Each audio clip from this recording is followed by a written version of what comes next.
Well, hi everybody, Martin Cordner here. I am with Paul Sharman. We're slightly late getting to you. I really apologise about that. We had a technical situation going on, which was basically caused by me pressing the wrong button. So really sorry about that. If you're friends with me on Facebook, you might have seen this live stream pop up on my personal page. So that's where it actually went straight away. But here we are now on facebook.com/Cordner Music, and I hope that you're able to tune into this live stream. So as you can see, everybody, I've got Paul Sharman with me here this evening. Let's start again, Paul, and let me just ask you, how are you? Well, thank you. Yeah, I'm good, thank you. Good to see you. Yeah. I'm really good, thanks. Yeah, really good. Actually, I'm on holiday at the moment, so if I'm looking a little bit more relaxed and handsome than I normally am, that's possibly why. But you were talking to me a few minutes ago. We were talking together, and you were saying you've been off on a mixture of furlough and then coming back to work over the last few weeks. So it's been a funny lockdown for you, hasn't it, so far? Yeah, it has really been. Yeah. Yeah, and we Paul, for people that don't know, we met quite a while ago, quite a number of years ago. Yeah. People wouldn't believe how long it was that we met, because we don't look old enough to have been alive that long, I feel, personally. I don't know what you think. Yeah. But we did meet a very long time ago, and we'll get to all that in a few moments' time. But everybody, welcome, good to have you here. We'll be glad to hear from you this evening, please. So if you are watching this stream live, do leave a comment in the chat, or a comment below the video, I should say, because we'd love to hear you say hello. And it might also be that you have a question for either Paul or myself. And if you want to ask us anything, we'll read your question and we'll do our best to answer that question for you. And we'll also do our best to get through all the questions if we can, depending on, of course, how many questions there are.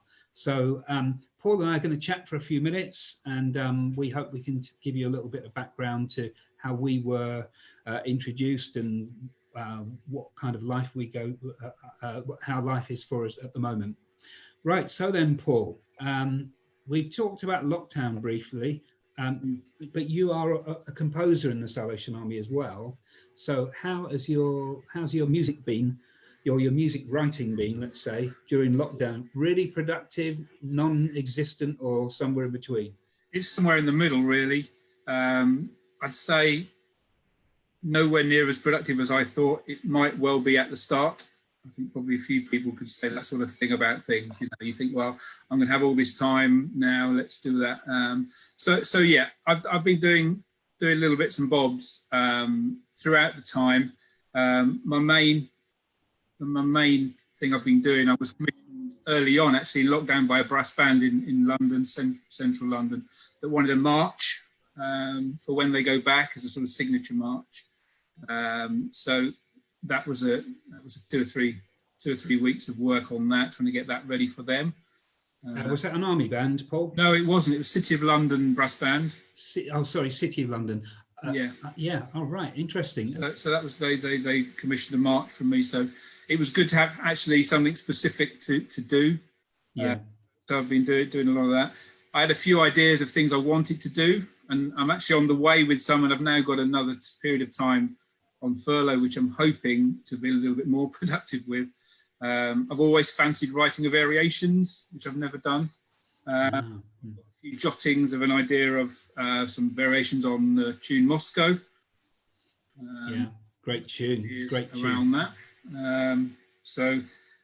And while doing that, I don't know why, it could be the time we're in, but the old song, the song "Don't Despair" came to mind. You remember that?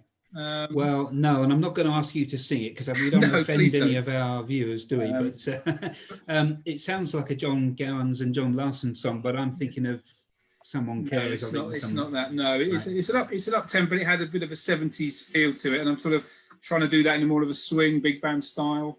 Oh, right. So I started great. Well. So there's a few things there, but yeah, as I say, I'd like to have been a little bit more productive, but I guess we can all say that about things. Yeah, that's right. I guess when this thing came, it took the feet from underneath us, really, didn't it?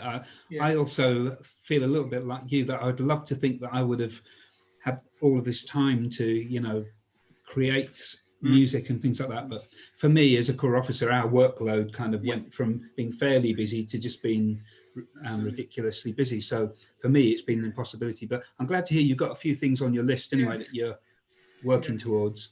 I think part of it as well is I'm not as immersed in the music as normally I am, you know, right. in bands and listening to concerts and what have you as much. So, you know, those ideas coming as easily, possibly that could be a reason for that. It could be. Those things inspire us and motivate us, don't they? And give us ideas and things. Yeah. So what about while you've been off, you've been home quite a lot. I'm sure you've been super dad to both of your kids, but has this necessitated in you learning any new skills or taking up any new hobbies? Not really. I did buy some hedge trimmers and trim the hedge out the front for the first time in the 2 years we've lived here, and so it needed it. So I did that for the first time. So, but no, not really. We've decorated both of the kids' rooms in this time, which is quite good. I helped. I think I was with that, but I did help with that. So that a couple of new sort of skills, I guess, with the corps being online. We try and do a congregational song for each meeting. So all the band and then singers send me their individual tracks, and I've learned how to put them together and mix them and make them sound like a congregational song in a way so people can actually feel like they're contributing to worship in a way that they do usually. So that was a new skill as well, which I've enjoyed. Very cool. Yeah, okay. Now, some of our viewers tonight will, I'm sure many of them will know you because a lot of Salvation Army guys tune into this, and you're obviously very well known within the Army. But for those of us who don't know about your early years and where you grew up and probably how you got into music making within the Salvation Army, really, just give us a brief précis on you know, how it all happened for you. Yeah, so I was born in Rotherham in South Yorkshire. My parents were Salvationists. My dad was the bandmaster and the songs leader at the time. My granddad had been the songs leader, so there was music there. My dad was a music teacher as well. So there was music around. When I was 7, we moved down to Birmingham. That's the accent I've held on to more than the Yorkshire one. But we moved down to Birmingham when I was 7, and we joined the corps there at Birmingham Citadel. And it's there I joined the YP band, made my way up through the YP band there, and then eventually into the senior band. And did a lot of playing outside of the army. In fact, at that time, most of my playing was probably outside of the army.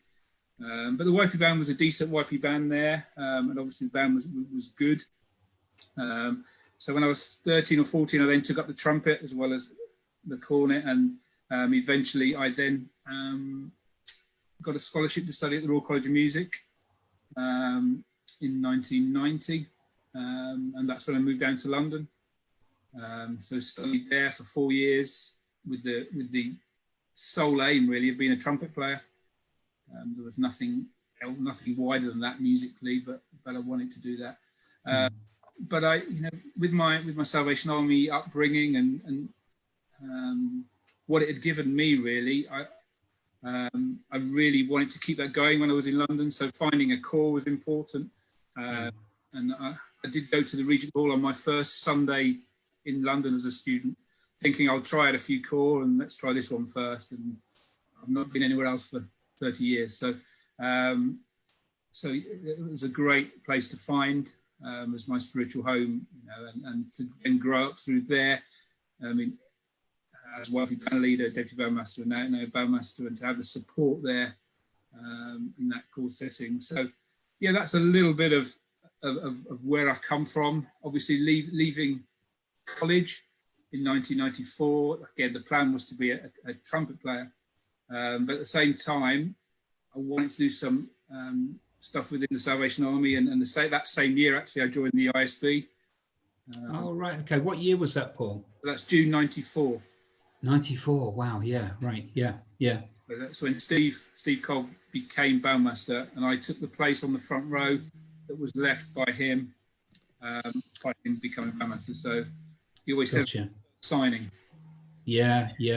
And I'll quickly tell that story, Paul, which I posted on the page last week, I think it was, that I always remember Gary Fountain saying to me, because I was on the back row, I probably blew a lot of loud notes into the back of your head. Sorry about that.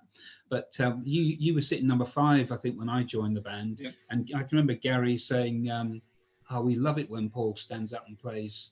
Was it Happy Day or Wondrous Day? I think it's Wondrous Day. Wondrous Day. Yeah. We love it when he plays that because it makes all of us look fantastic when your number 5 can stand up and play that. So I just that's how things were when I first joined the band. You were sat number 5, so you had been there then, because I joined in '97, I think it was. Right. So you had been in the band 3 years. Yeah. Fantastic. Yeah. So what about the composition side of things, though, Paul? Because you said that trumpet playing was all you wanted to do. So what was the motivation to actually put some notes down on paper, as it were? Well, you see, I've said this a few times now, but I feel like I sort of fell into composing a little bit. I used to do little bits and bobs. So when we used to go down and see my dad in school holidays, and as I say, he was a music teacher, there was always manuscript paper around. And I started messing about really on doing little arrangements for me, my dad and my brother to play. Things I'd heard, or even band pieces I heard, and just scoring them down. So that's how it first started, just jotting those down. Now there's none of them are left. I don't think there's trios for cornet and 2 trombones is overly popular. Not many, are there? And my brother tended to laugh through most of the time we tried to play it through. But so that was my start in it. When I was going to college, I started having piano lessons with a lady called Marion Parker. Yeah. Now at chorus at Worthing, but she, as well as giving me piano lessons, she would also, we'd learn to play by ear on the piano and then try a few chords, and then she then got me to write a couple of Sing Company songs, and taught me a little bit of that, and really that starting of how to do it was from Marion, actually. And then it just developed a little bit through college. I was doing quintet arrangements or 10-piece arrangements for the groups I was in there, and then I became YP band lead at the Rink and started arranging pieces for them to play. And it was one of those pieces. It was a march, Unity Series march called Get Involved. That was your first one, was it, Paul? That was the first piece I wrote, and then I sent that up to Music Editorial, as it was at the time. To be published, and they published that in 1998, I think. That was my first one. Oh, right, yeah, fantastic. So because you and I are both the same age, aren't we, really? About 23. Yeah, you're so we were born around the same time, and I think for me, composition, I think I had an interest in it as a young kid, but I didn't really start putting notes down till 14, 15. That's similar with you, isn't it, really, around that time when you were doing these trios? Yeah, I guess it was a case of just messing about with it, because I used to sit at home. My dad had an old Salvation Army chorus book, which just had the melody line. Oh, yeah. I used to sit at the piano playing the melody and trying to put chords to it. That's how it started. And so probably a similar age. It was that sort of thing. And I think because concentrating more on the instrumental side and the playing side, it took a little of a while for me to get any further with it, because at that time it wasn't really the main focus. And Paul, obviously you're a Christian, because as a bandmaster of the Rink, it would be a bit of a problem if you weren't, let's just say. But you've been a Salvationist your whole life. What's your faith journey been like? Has it been one of these gradual growing and nurturing? Have you had some power moments, in your Christian faith where God's really zapped you, or how's it been for you? It's been really a gradual journey. As growing up with Salvation Army parents and then coming to it, it's been very gradual, but there are points I can see where God has really spoken to me. And funnily enough, it's a very early memory I have of actually my grandparents buying me my first cornet, and my 6th birthday. And I remember sat in the front room there at Rotherham, their front rooms, I remember it clearly. And I was so happy they bought me this cornet, because I'd really enjoyed playing it, and I just wanted to get my hands on it and start playing it. And my granddad said, no, hang on, we're going to pray and bless this cornet before you get it. just thinking, give me the cornet. I don't at that age, you know. Yeah, yeah. But he prayed over that cornet and asked God to bless it, and as I used it to bless me in my music making. And that's a strong memory for me. At the time, you know, it didn't mean as much as it actually does to me now. But that prayer that Grandad prayed at that time is something that has come stronger to me. That memory over recent years. And then sort of fast forwarding a little bit to when I was 15 at Birmingham Music School. As I say, then I've probably been doing more music making outside of the army side. I mean, I was a member of the YP band back to going to senior band, but a lot of it was outside. But I really loved the army, the way playing army music made me feel, and I felt I was giving something back. And I remember very clearly at that music school, it was actually Mark Sawyer, and he came. I felt a very strong calling from God to go and pray, and I went to pray, and Mark came and spoke to me, and at that time I really felt God's call for me to use my music for Him, and I really felt that's what I wanted to do, and that was it was a strong calling. At the time, I felt it was to be a musician, to be a professional musician, and to be in that world as a Christian and as a salvationist, and to be something in that world that could help people that work with professional musicians, maybe. So I thought that's what the plan was. And then sort of to fast forward through, things happened, and I thought, well, that's not the plan. So being a professional trumpet player didn't really work out. You know, I had to decide what I was going to do. Then the job at Music Ministries Unit came up. I think I don't want to do that. I thought God wanted me to be doing this. But actually, my experience as a musician helped me in my career as an editor. Different styles of music, been immersed in for a long time. Then when all the Fit for Mission changes came around, it felt that job wasn't being valued at the time. And I thought, have I got it wrong again? You know, what I think God is telling me. But again, throughout that time, he'd given me opportunities. He'd given me opportunities at music schools to develop as a leader. You know, as a very shy person, to get out there and to be able to communicate in a way in that. And then I've got the role that I have now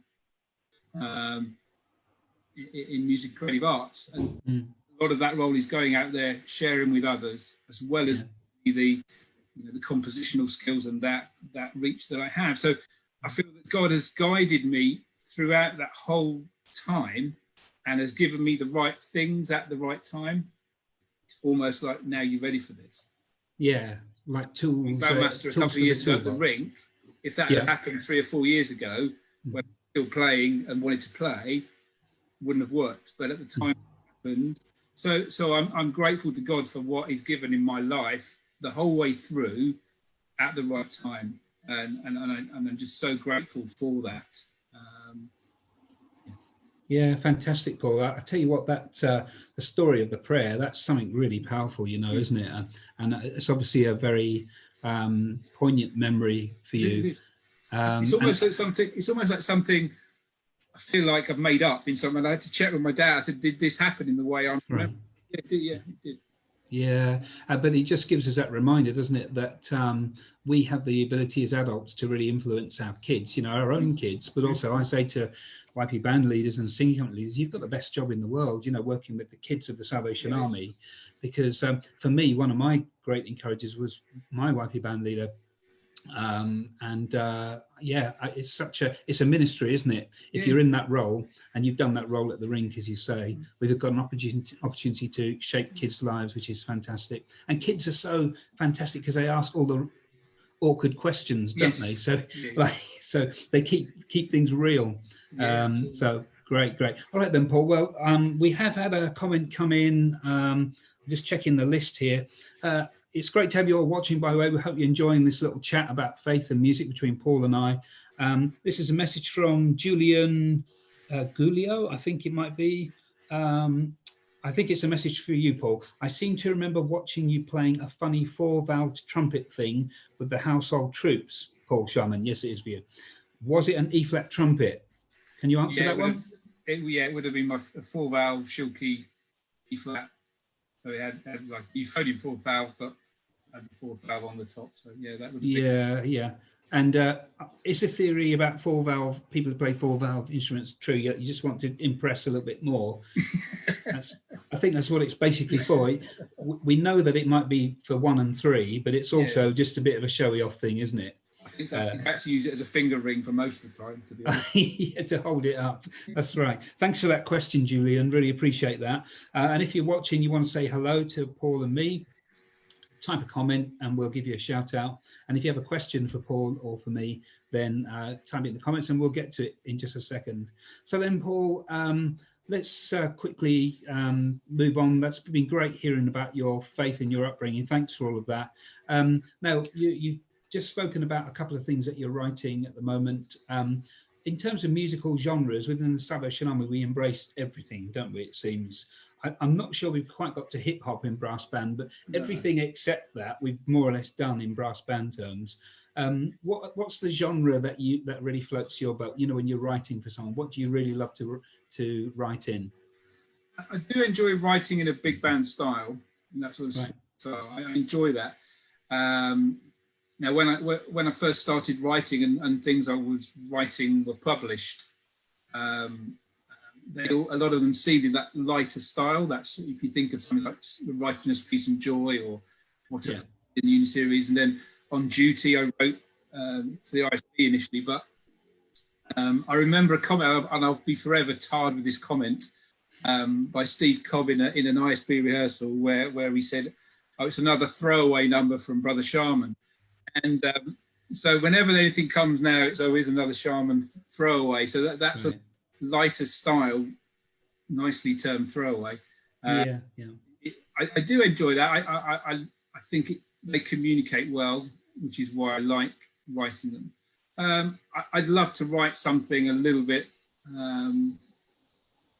more difficult. Right.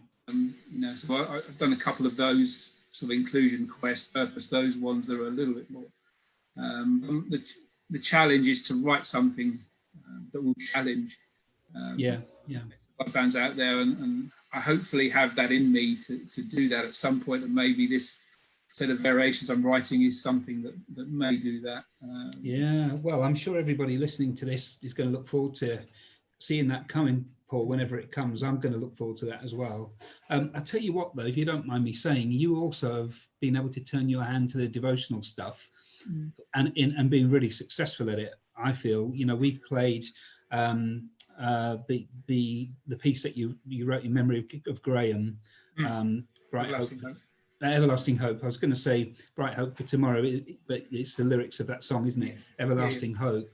And that kind of, that was a real special piece, and I think a lot of bands have got a lot out of that. So swing, and the lollipop pieces, as we sometimes call them, are one genre, and the devotional another. I think you've been able to sort of straddle both of those, haven't you? And you've done some marches as well. A couple of marches. Troop Salute. Yeah. That was, I remember Troop Salute because it's a very long page. And there aren't any gaps for the solo cornets, I seem to remember. But it's a good march. But those devotional ones actually in recent years, last 2 or 3 years probably, that's what I've done most of. A lot of that comes from TYB actually, apart from Everlasting Hope. We always try and have some sort of song for the week or a tune for the week that actually starts as a warm-up. Oh, right, yeah. Like, we should, Time to Be Holy, Speak Lord, which I've done recently. I did one for this year, The Lord's My Shepherd. And they've all come from that. And Flow Gently Afton as well, you did, didn't you? Yes, the Afton. Was that a TYB request? No, that came off the back of General Sean Helen Clifton's retirement meeting. Oh, right. It was... Helen had been very ill and looked that way in the meeting. And as it finished, it was a weekday, so there was about 9 or 10 of the ISB there. and instead of the sort of the rousing up tempo tune at the end, Steve just picked Flow Gently Sweet Afton and sort of to finish off the service beautifully. And yeah, sat down next to me and said, "I don't think there's ever been a band arrangement of that, has there?" And I said, "No." So I sat down, and actually that one came very quickly. I think in about 4 or 5 days. Yeah, Less done, and that's probably a sign. Somewhere else maybe. But yeah, that's been a very and that was used at ISB 120, which wasn't. Yeah. Well, Paul, we're getting a few more comments coming here, so okay. I'll just read a few out if that's okay. Yvonne Field says, "Hi guys." Hello, Yvonne. Glad you're listening. Yvonne. She's enjoying listening in. Somebody called Paul Sharman. I don't know if you know who he is. No. He says, "Just to give my side of the story, it wasn't always me that caused the giggles." Thanks for that, Mark. That's Paul's brother. Anita Green, "Hi, Major Martin. I hope you're well. Hi, Paul Sharman. I think I met you at an army event somewhere. Did you go to TMS? Did you, Paul?" I did for 2 years, 2000 and 2001. Yeah. Okay. Yeah, he's been there, Anita. Craig Buchan, great to hear two old friends chatting about faith and music. Paul, have you ever thought about writing music for the outside brass band scene? That's a good question. Thanks for that, Craig. Yeah. I have, and in fact, a piece like Inclusion was actually written it wasn't written for an army group. It was written for a brass band summer school up in Derbyshire. So that was the Bolsover school, wasn't it? I think. Bolsover, that's the one. Yeah, Bolsover. Yeah. So and then that was gifted to the army for them to publish. But that was great, and to be able to go up and talk about the piece and even the spiritual reason behind the tunes I'd used and whatever was a great opportunity in itself. But yeah, it's the right for the army because that's what I do. But I have written things for. Yeah, and I'm sure, Paul, you share sort of my view on this, that it's actually a privilege to be asked to write outside of the Salvation Army, isn't it? Yeah. And it presents a whole new set of opportunities because army bands playing army music is sometimes to army audiences, isn't it? But if you're writing for a group that's not a Salvation Army band, you can be more or less, certain that most of the people listening probably, they might not be Christians, they might not be believers, they might not be Salvationists. So it is a different ball game, isn't it, I guess? Yeah. Thanks for that question, Craig. Veronica Addis, "Hi, I've fond memories of times at the Canterbury Division Music School." Why do we laugh when we say that, Paul? But fantastic memories there. Yeah, we were both there, weren't we, Paul, for a couple of years? Veronica says, "I was only just old enough to attend, and I distinctly remember the barbershop quartet items, Martin, on talent nights, among other eye-watering moments." Eye-watering is one way of putting it, Veronica. Yes. "Do you both value your time at these music schools as youngsters too? And looking back, do you think they were impactful on what you are doing now?" Well, do you want to answer that one, Paul? What have music camps done for you over the years? I think I go back to what I said a few minutes ago. It was at a music school that I felt God's call on to use music in that way. And right from that time as a student, I had great times, both musically and spiritually, and as making friends. All those things. Music schools were fantastic. I've had the privilege in what I do now to be able to carry that on as a staff member and to be able to do that, and to be, so many people gave to me in that time. And I think you talk about Everlasting Hope there. Graham Lamplow was such a big influence on me at Bandmaster Music School, and I just want to be able to give that similar sort of influence to people. Definitely. So it prompts you to pay it forward. That's a phrase that we've used in recent years. It's if you've been blessed, then you want to be a blessing. Isn't that right? So definitely for music camps as well for me, Paul. Yeah. Thanks for that question, Veronica. Stephen Moyer is here as well, Paul. He says, "Enjoying the conversation. Great to see you both." Thanks, Steve. Good to see you as well. Well, we can't see you, but glad you're here. And Anita says, "When are you going to be adventurous and write something for songsters, either of you?" Great question, Anita. What about you, Paul? Yeah, I've written. There's been about 5 or 6 songs published in Sing to the Lord. Hey, nice one, Paul. Yeah. Is it that no one sings them? Is that what's happening there? Yeah, there could be a reason for that as well. And I've written about 2 songs, Anita, so I'm a way behind Paul. But at least Paul is a pianist, but I find as a non-pianist some difficulty in actually just writing the piano part, to be honest with you. So I have in mind if I was going to do a couple of songs in the future, they might be a cappella, but or I might get some help with the piano. Hey, Paul, we should just tell everybody about where we first met. Now, is my memory the same as your memory? Because I go all the way back to Princess Diana. Do you remember that? Okay. Were you on that day? Were you on that?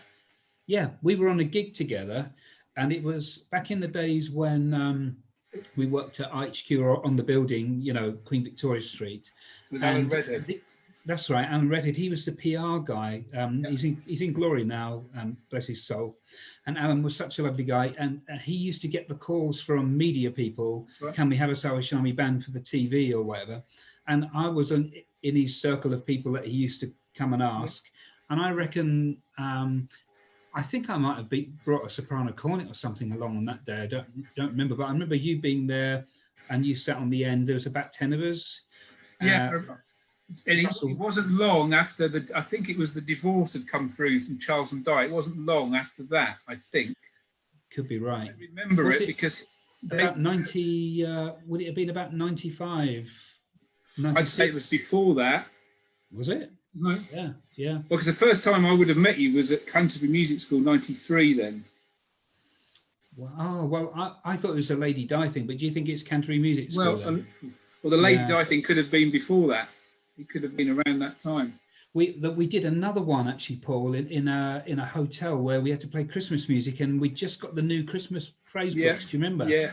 So I remember. See, that's why I think it's about 93, because they came out in 93. So. Oh well, there you go then. Yeah. So 93, you were 3.5 years old, and I was just touching 4. So that's how that one went, everybody. So yeah. So I remember that. I remember that Princess Diana one though, because it was at the Hilton or one of those hotels, Grosvenor House Hotel.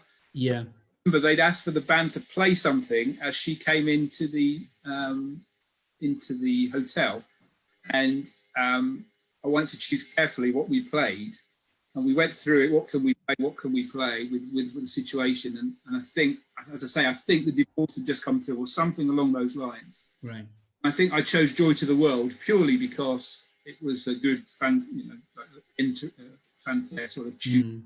And I remember reading in the Evening Standard that night, and it said, ironically, the Salvation Army band played "Joy to the World" as she entered the building. So they were going to twist whatever we did. But yeah, I guess so. But that was a wonderful event. Actually, it was like a charity fundraiser. Yeah.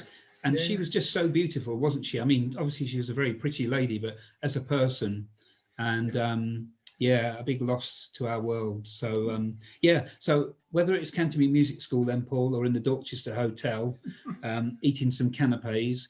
I remember Russell Rook was playing trombone on that occasion. Do you remember who else was in that band? I'm guessing it would be people like Andrew Grinnell, probably. Would he have been? Yeah, could have Matthew been. Wells. Oh yeah, Matthew, that's right. Yeah, it could have been. Yeah. John Banks, probably. Right, yeah. So that makes me think. I left college in 94, you see, so that I think it was at the time I was at college. So yeah. 94. Hey, good memories, Paul? Good memories. Yeah. Hey, you've got a couple of questions for me on the list, but let me just get to some comments that have come in. Buer Railton. Buer, good to see you again. You were on the last stream, I seem to remember. He says, greetings from Kinshasa in the DRC. Dears Major and Paul. Major and Paul, I love that. That is great. I'm not Martin, I am Major. If you've been told off, I'm Major. But yeah, it's great to see you too, Buer. Thanks for joining. And he says, can both of you be interested for a music camp here in the DR Congo? I'll give it a go. I'm sure, yeah. Well, you know what, Paul? I actually did a music camp in the DRC. So this is about 10 years ago now. And no, 2012. And I went with a couple of guys from the corps we were at in Belfast. We had a fantastic time out there. I'll just quickly tell everybody this story because it's really funny. They won't last very long, I promise. When we got out there, the bookings were still coming in for this music camp, and we asked the music secretary, how many kids have we got? Do you think, because we'd sent over brass instruments and mouthpieces and tune books. We've got about 50 kids, he said. Great, it's going to be a fantastic week. As we approached the weekend, it was about to start. The next day, he came to us and said, listen, we've actually got 85 kids coming to the camp, but we still think we can make it work. The next day, he came to us and said, we've still got applications coming in. There's well over 100 kids coming to this camp. Well, when we actually got to the camp, there was something like 300 kids had all come to this camp, because a lot of them came and didn't even book. They just came and joined in. And I think we had 85 instruments and maybe the same amount of mouthpieces, so goodness knows how we did it. But that was a wonderful week, so thanks, Björn, for that reminder. And doing music camps overseas is a real special thing, isn't it, Paul? I know you've done a few. I tend to follow you wherever you go. I go the year after, it seems. Oh, is that right? You go after me and then pick up all the pieces, is that right? Okay. great. Yeah, Björn's just left another comment to say, the first experience with Major Martin was helpful for us, but we can do better now, I think. I'm going to take that as a compliment, Björn, okay? But I think what you mean is, we can have more than 300 kids. Fantastic. Come on then, Paul. What did you want to ask me? And give me a couple of questions, and then we'll. It's along the lines of what we've sort of talked about a little bit. If you had all the time in the world, like we've had a lot of time recently, but if you had all the time in the world and a completely fresh idea of your own, not being asked, and a completely blank page, what do you think you would write? What sort of piece? Or well, in the same way that Anita was sort of prompting us to write a bit more vocal music, I think I would like to get into brass stuff that I don't write a lot of as well. And I have been learning a lot over recent years that sometimes less is more, because my music, everybody knows, if composers write with black pens and black ink, I use multicolor highlighter pens. That's been my music. It's been fireworks, and it's been bright colors, and it's been energy. And I think actually that can make the listener tired, sometimes too much of that stuff. And it costs quite a lot to write as well. It's fun to write, but I think I'd like to get more into the devotional stuff, Paul. Okay. So yeah. I went to an officers retreat a few months ago, and the theme of that particular week was, we went to the Old Testament, to the story of Elijah, and how he found some rest at a brook. And I've been toying with this idea of painting a picture of us coming to God and finding rest. It was like a retreat for him. I think that's what we were talking about. So that's something I want to turn my hand to. And back in February, I'd started that, but I hadn't really been able to get back to it, because of the lockdown and everything. So did more devotional stuff probably. Good. I enjoyed, we used your the garden last Easter, right, which is, that very descriptive, and I really enjoyed that. Yeah, it's probably, I enjoyed writing that one because I was really moved and really taken with John's account of Easter morning, which is that Mary was the one, it was the women that went actually, and Mary was the one that met the risen Christ. But I do think there might be some bars in that piece which are a bit over-engineered, and I think, again, less is more would have been the thing I've learned from that. So, but I think a few bands have used it, which is really, really nice. Yeah, it's good. It's good.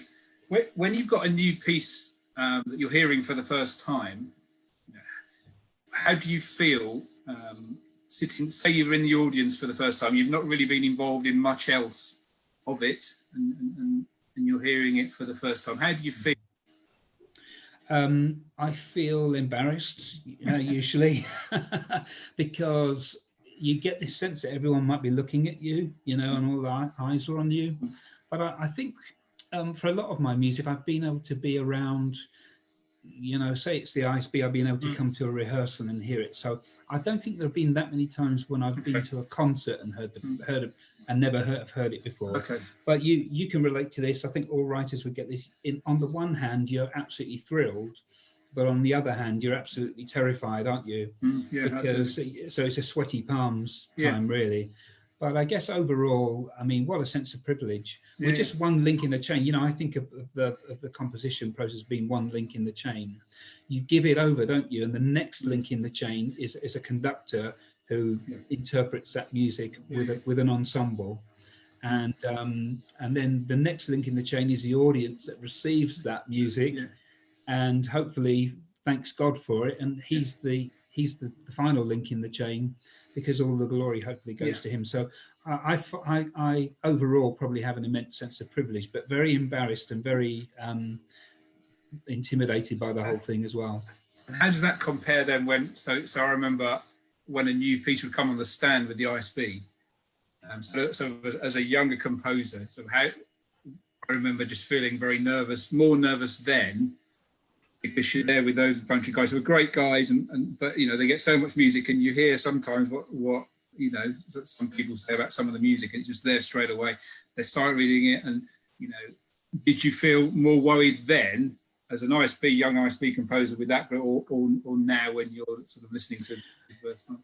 It probably hasn't changed too much for me, but I definitely remember. You'll remember this from obviously you only recently left the ISB, Paul, but when I was in the band, what I remember is if we were playing a new piece that came in and we played it to the end and Steve said, right, hand that one back in, guys, then we knew we probably weren't going to see it ever again. And so I was sat in the ISB as they were playing my music, and I was thinking, I really hope Steve's not going to say, right, send that one round to Derek, everybody. So it didn't happen too many times, but you're just very, very nervous. And those guys, you know, the ISB guys, when you're playing at that level, you know, they know what good music is, don't they?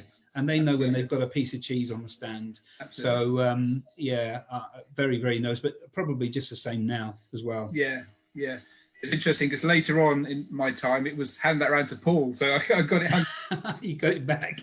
Take that and off you go, sort of thing. Well, it cut out the middleman at least, didn't it? At least you got to just put it in your bag and take it home. Great. What else have you got on your list? I was going to just ask about the Boundless opening ceremony. Obviously, you wrote all of the original music for that, which seemed a massive undertaking. I remember it coming in bit by bit to ISB rehearsals and actually thinking, this is great. And then there was more of it and more of it. So just can you tell us a little bit about that, how that came about? How did you work collaboratively maybe with the meeting leaders, and how did you go about creating so much music?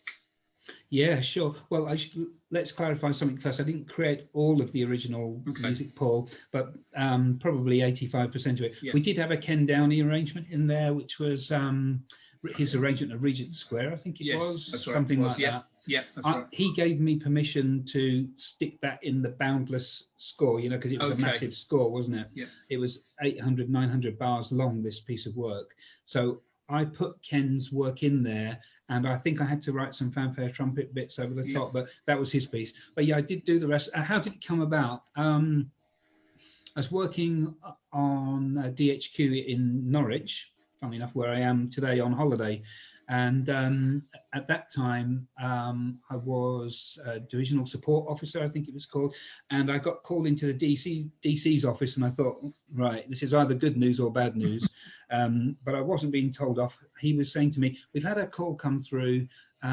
They would like you to be involved with writing music for Boundless. And I think what had happened is the general had sent a request down through all the channels, you know, and it had come through Steve at the UK music department, and Steve, I think, very kindly thought of me, so I think that's how it came to me. The brief was, we need you to write all of the music for the opening session. There'll be a script, and in terms of me being an officer, I had to ask the question, when would you like me to write this music? You know, because I do have a full-time job and a full-time ministry working at DHQ, and it was agreed that I would be able to have one day per week to write the music, which was really, really generous. So I think we worked out one day a week, and the request came in the January. The Congress was going to be in the July, and I needed to have, I could have up to March, I think they said. No, they said you can have 1 day a week all the way up to July. But what we realised was I couldn't still write music in July because everyone needed the music earlier. Yeah. So I think it worked out at something like 25 weeks, 25 days. So I did it all in 25 days over those weeks. And yeah, it was really a real interesting challenge. It's the closest I feel I've got to having to write for cinema, because I'm a cinema music person. That's been my bread and butter, really. I was just so thrilled to be able to do that. And it's on DVD somewhere. And sometimes I go back and look at the score and just remind myself of how intense that was, because it's a lot of music there to be written. Sure. It was good because then you did a selection, Boundless Spirit, didn't you, for that, which the ISB of you. Yeah, that's right. Because I think Steve, he either felt sorry for me or inspired by it all, possibly the former. But he said, it would be a shame for all this music just to go into a drawer.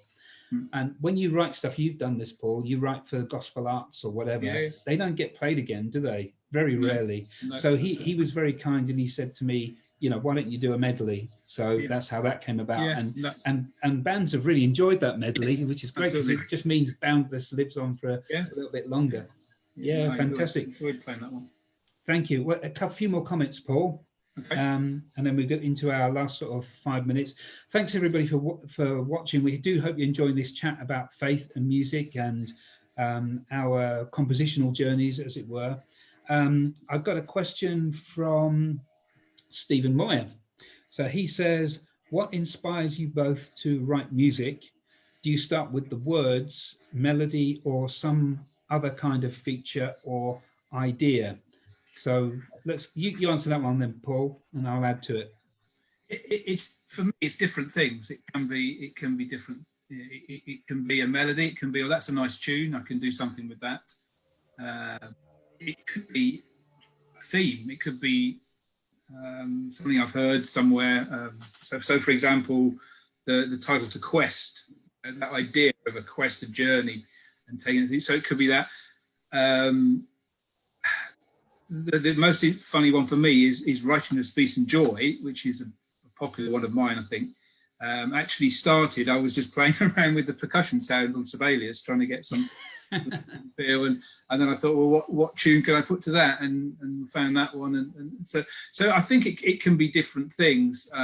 Often it is a tune I like, and a tune I can hear and think, actually I can take little bits of that and use it, and for me the music has to tell some sort of story, whether it's just helping with the words or it's telling a bigger story, and just trying to work out how that goes. That tends to be what inspires me. Yeah, so I mean that's the absolute critical thing for a Salvation Army composition, is it's got to be song based, isn't it? So I was talking to Yvonne Field a couple of weeks ago on this live stream, and I didn't get to say to Yvonne, so I hope she's still watching, but I wanted to thank Yvonne and songwriters everywhere, because without them we wouldn't be in the business of what we do. Absolutely. We could just write tunes that nobody's ever heard of, all original material, but the joy of Salvation Army brass band music is it evokes words, and it evokes biblical ideas, and it evokes songs that people have put blood, sweat and tears into writing. So I agree with you, and inspiration is a funny thing. I've never been able to work it out. I always get all of the ideas when I don't need them, and none of the ideas when I do. Steve, thanks very much for that question. And he's also saying, have you thought of arranging a composer's retreat or similar event to compose music with others and to encourage those who are new to writing? Steve, that kind of thing has happened before. Paul and I have both attended composers' days and things here in the territory. They haven't happened for a while now, have they, Paul? But that's right in your department, there was one back isn't it? There was one back in October. At Peterborough, wasn't it, I think? Peterborough, yes. And that was for sort of people that almost starting out on the journey a little bit, or hadn't had much published. So I was able to be at that and speak at that, and to work with some of those guys there, which was great. And I know music editorial do want to encourage the composers. So I guess that there'll be another one like that. I should think so, and I'm sure Paul would say the same as me, Steve, is that we would always, if anyone ever wanted to ask me a question, just send me a message, and I'm not always the quickest at getting back. It's just with the busyness of life, but I want to do all that I can to encourage others. I know you're the same, Paul, as well. Here's let's go to Julian Short. Julian, hi Julian, thanks for watching. He says, hi guys, enjoying eavesdropping on your conversation. With a number of beginners in the band, we find the First Things First books really helpful because we can't quite manage Unity covering all the parts. More please, he says. Hey, that's probably a comment for music editorial, isn't it, in the UK? It is, and we get, when I was in music editorial, there was a lot of requests for that. I guess the point, part of the reason for those books is that you're moving people on. So actually, once you play through 2 volumes, you're hoping to find to move on to the easier Unity series, and there are easier Unity series ones there if you look out for them. The American Brass Ensemble Series Grade 1 stuff, which is a similar standard as well to stuff out. Yeah, definitely. But yeah, it's an important step in the learning process that we have music at that fundamental level. And I think the whole idea of First Things First, Paul, is it goes from no more than 1 octave, something like that, isn't it? Easy keys and things.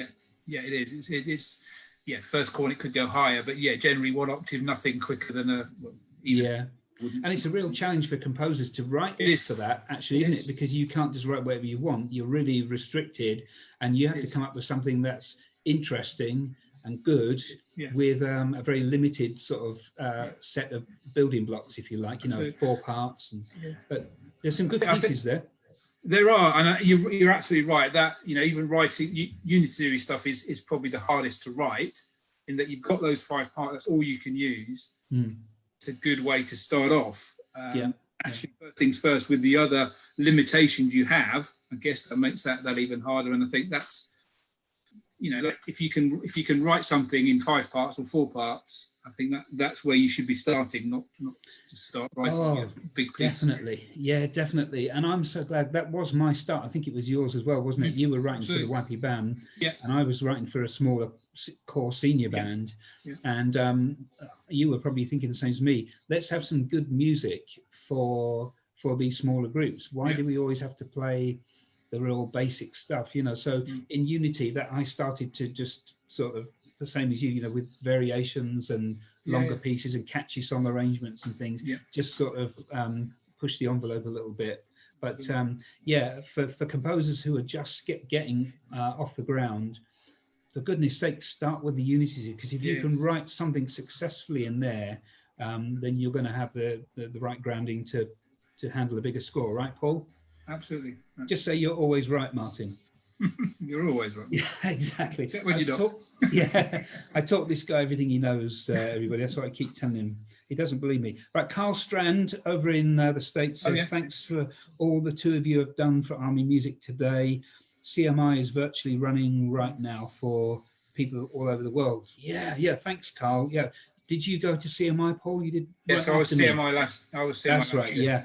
And this virtual CMI sounds fantastic. I'm really glad they're able to do that. So big shout out to all of you CMIers if you're there on the virtual course. Fantastic, all that's going on there. And Harold's a really, really good guy. And they've got a brilliant team out there in the Central Territory. So well done, you guys. And hello to everyone watching in the States. Glenn Wanda Giles. Hi, Glenn. I think you came in a couple of weeks ago as well and said hello. He's watching from Halifax, Nova Scotia. Thanks, Glenn, for your comment. Nigel Hills. Nigel Hills is watching the stream, it says here. Thanks, Nigel. Nigel, he taught me everything I know, so he tells me. All the bad stuff, especially. Isn't that right, Nigel? We were on the back row, weren't we, Paul? So Nigel and I were right behind you at one point. What a back row that was. It was a back row, yeah. And apologies for everything you heard during that time, musical and otherwise. Well, Paul, we've got to 8 o'clock, and we've got to the end of our list of questions pretty much. We've had some great questions in from everybody watching the stream, haven't we? That's great. Yeah, great. Thanks, everyone. Yeah, thanks, everyone, for joining in. It's been really fun chatting with you, Paul. Yeah, you too, Martin. I really appreciate you just giving the time to come on this. I know you're doing Zooms and all kinds of things with bands and music groups around the territory. So thanks for giving me an hour tonight for this. And once again, everyone, apologies that we just started a little bit late for me pressing a wrong button. In 2 weeks' time, everybody, on this same channel, I'm going to be live streaming with Derek Lance, who, as you probably know, is the bandmaster of the New York Staff Band. And we're going to get Derek's perspective on encouraging young people in the Salvation Army and in faith and music and all that kind of stuff. And I'm going to quiz him a little bit about the process, about, you know, composers sending in music to bands. How does he pick what kind of music? Has he plan a program? All that kind of stuff. So 2 weeks time, Derek Lance, that'll be a great hour together. So thanks everybody for watching. Paul and I will give you a wave, and we'll see you again soon. God bless. Thank you. Bye everybody.